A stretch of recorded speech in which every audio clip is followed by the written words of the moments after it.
करने के लिए उसके पास आयु ही नहीं होगी, समय भी नहीं होगा। इसलिए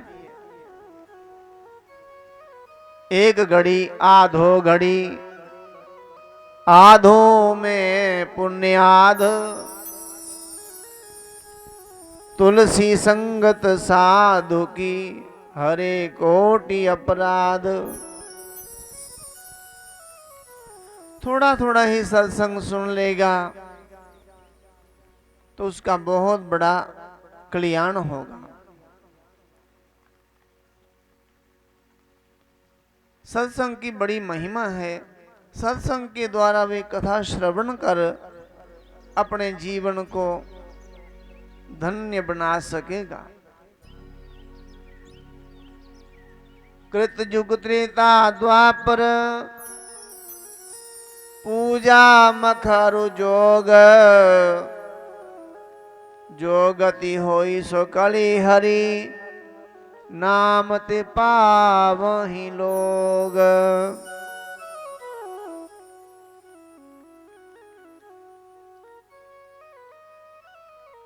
नाम जप करेगा, नाम की बड़ी महिमा है। कलयुग में सत्संग श्रवण कर थोड़ा कीर्तन भजन करेगा तो उसका कल्याण हो जाएगा। सत्य युग में तो भगवान समाधि लगाने से, योग करने से, ध्यान के द्वारा हजारों वर्षों तक ध्यान करने के पश्चात भगवत दर्शन होता था। भाई भगवान त्रेता में अश्वमेव यज्ञ आदि, वाजपेयी यज्ञ या राजसूय यज्ञ, बड़े बड़े यज्ञ जिसमें सुमेरु पर्वत के समान धन खर्च होता था, ऐसे यज्ञों के द्वारा भगवत दर्शन होता था। किंतु वही भगवान कलयुग में सहज रूप में दर्शन देने लगे, भगवत प्राप्ति होने लगी। कैसे? भगवत कथा श्रवण कर, भगवान का भजन कर। इसीलिए भगवान ने वेद व्यास के रूप में अवतार लिया।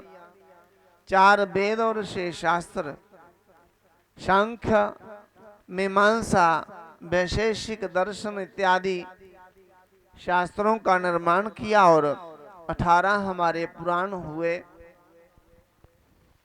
जिसमें कुर्म पुराण, श्री मत्स्य पुराण, श्री नरसिंह पुराण, श्री ब्रह्मवैवर्त महापुराण, श्री ब्रह्मांड महापुराण, श्री ब्रह्म महापुराण, श्री लिंग महापुराण, श्री अग्नि महापुराण, श्री गरुड़ महापुराण, श्री मार्कंडे महापुराण, श्री स्कंद महापुराण, श्री पद्म महापुराण,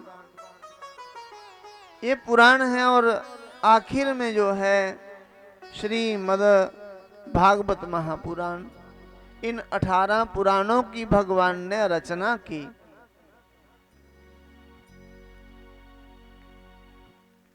श्रुतियों का, महाभारत जैसे इतिहास का उन्होंने इतना विस्तार करके मानव जाति के लिए बहुत बड़ा साधन बना दिया।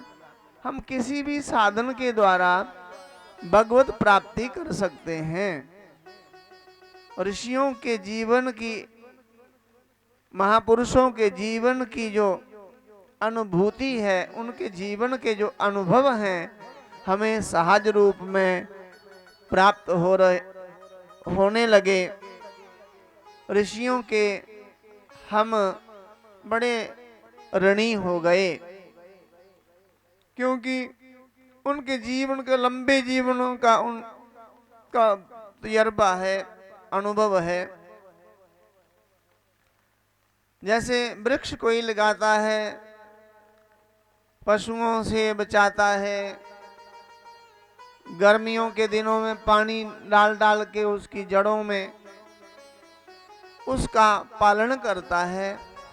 फल खाने के समय चाहे वे जिंदा रहे या ना रहे, फल कोई और दूसरा खाएगा, फल खाने वाले को थोड़ा पता होता है, उसको तो कोई पता नहीं होता ये फल, ये वृक्ष किसने लगाया।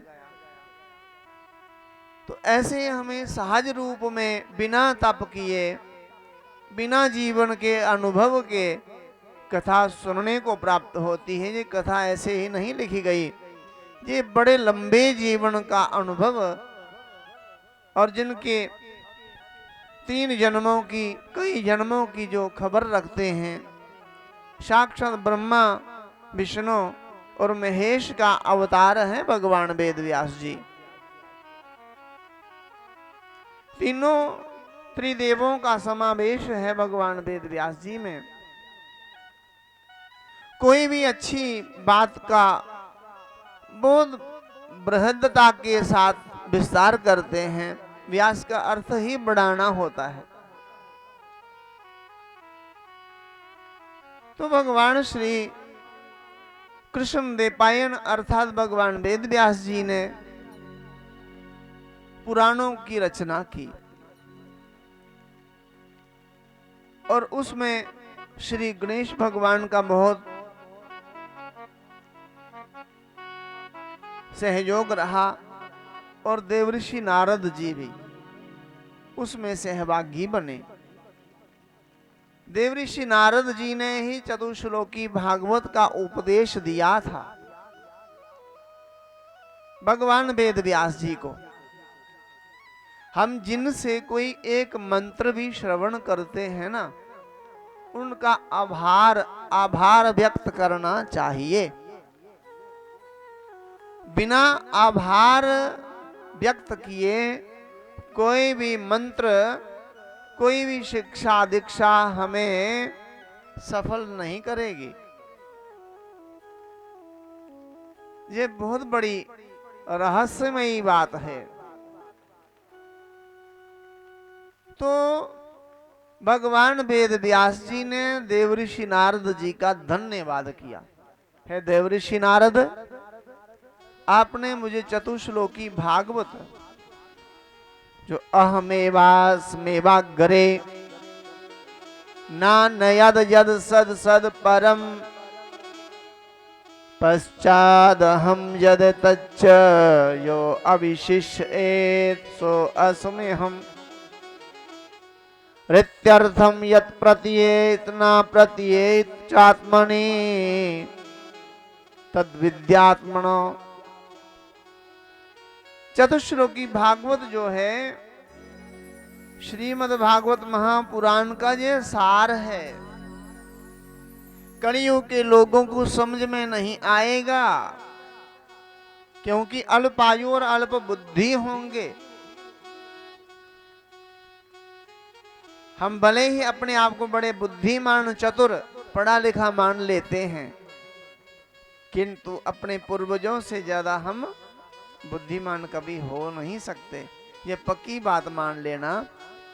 आज से 70 वर्ष पूर्व या 100 वर्ष पहले हमारे बुजुर्ग जो हैं इतने ज्यादा पढ़े लिखे स्कूलों में कम पढ़ते थे। अधिकतर ये नहीं कि पढ़ाई आज कलयुग में ज्यादा आ गई, नहीं नहीं, विद्या पहले से बहुत बड़ी थी। तब बहुत विद्या लोग ग्रहण करने के लिए गुरुकुलों में, पाठशालाओं में, तक्षशिला जैसी बहुत बड़ी पाठशाला जिसको आग लगा दी गई दुष्टों ने, 3 महीने तक उसमें आग जलती रही। आप स्वयं विचार करके सोच सकते हैं कि कितनी बड़ी पाठशाला होगी जिसको जलने के लिए भी 3 महीने लगे।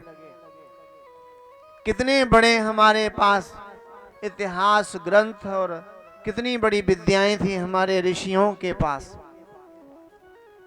ये सारा विज्ञान आज का, चाहे नाम किसी कंट्री का हो, ये सारा विज्ञान भारत का है, भारतीय ऋषि मुनियों का है।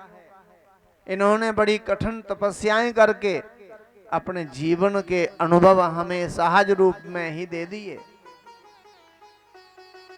क्योंकि संत बहुत सरल होते हैं। संत हृदय नवनीत समाना, कह कभी न पर कह न जाना। संत हृदय माखन जैसा कोमल होता है, किंतु माखन तो स्वयं को गर्मी लगने से पिघल जाता है। संत ऐसे सरल चित्त होते हैं। संत सरल चित्त जगत हित, ये तो जगत के हित के लिए हैं संत। संत जगत का अहित नहीं चाहते, और जो जगत का हित चाहते हैं वही संत हैं, चाहे लिबास उनका कैसा भी है।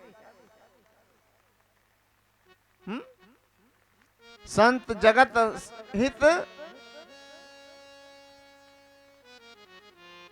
उनका स्वभाव, उनका स्नेह, उनका वात्सल्य कितना बड़ा है, ये तो अनुभव, हम क्या करें अनुभव उसका। ये अनुभव महापुरुष ही अनुभव कर सकते हैं।